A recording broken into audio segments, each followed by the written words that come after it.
Group B have finished up with the Germans winning it from Chile, and Australia have finished above Cameroon, having drawn 2 of their games.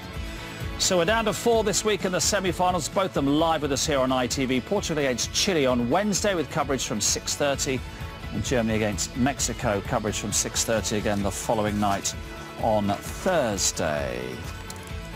The Germans are a bit critical of them at half-time. They found a rhythm in the second half. I know in the end they were playing against 10 men, but they looked much more dangerous after the break. Yeah, they did. They stepped it up a little bit. I think Cameroon got a little bit tired as well. But there was gaps starting to appear, and they scored 3 pretty good goals. Lots of movement.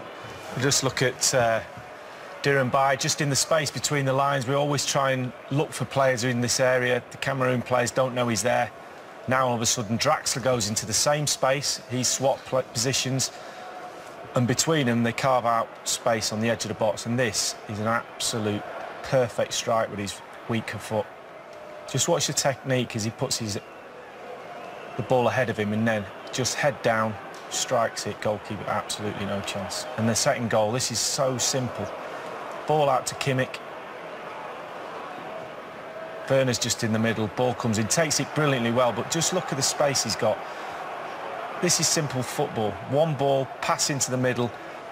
Teku, look how long it is before he has a little look. They're down to 10, aren't they? Yeah, but I don't care if you've got 9 men on the pitch. You still got to know where the one you're marking is. And look, it's the first time he's looked at him. Too late, can't get there, can he? No, he's the most dangerous player on the pitch, isn't he? You know, as a defender, you've got to pick him up. And there's not as if there are an overload of German players at the far post. And this is the third one, and it's a brilliant pullback, Werner again. It was a bit of a mix-up, the whole thing. I mean, are you absolutely convinced that's a red card in the first place for whoever it is? You know, he is unlucky. However, the minute you raise your leg like that and you go into that angle, when the German player is going in a different direction altogether, if you mistime it slightly, that's what's can happen. And the referees, you know, they're waiting for these sort of incidents. And the thing about the referee using the VAR, I just think is absolutely wrong. The guy is under so much pressure. It's you know, it's heat of the moment.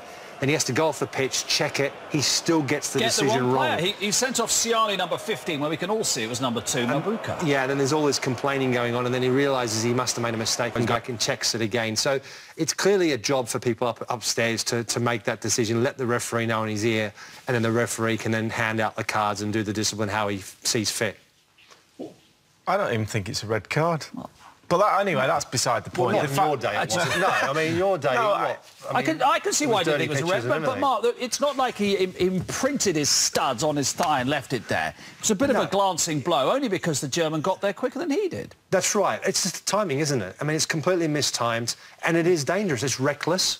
The intent wasn't there, but it becomes reckless, and he's big, and the ball actually hits him, and there's no way in the world the ball's going to go in. So it's an error in judgment which costs them a goal. But fortunately for Germany, it didn't cost them the game. Yeah. Quality of the ball in, put him in 2 minds. When you get a ball at the near post like that, as he said, the keeper's got a decision to make. I think the decision that you make is stay where you are, because by coming out you just make it so. I think the ball actually is going wide off Aboubakar's head, so it wouldn't have even gone in anyway. But the fact that it comes out like that. So put Goretzka back in the team for the semi-final, put Stindl back in the team for the semi-final. Brandt came off the bench and looked very good. Draxler was involved in the goal. What we're saying is Mexico have got a big job ahead of them in the week. Yeah, I think that, you know, the Germans are getting stronger and stronger. They've had 3 games now to just test their systems. They've left a few players out. Now all of a sudden they're becoming a bit of a team to be reckoned with, yeah. I think Draxler's done really well. I mean, I think he's really coming to his own in this tournament. He's taken the responsibility of being one of the most experienced players, senior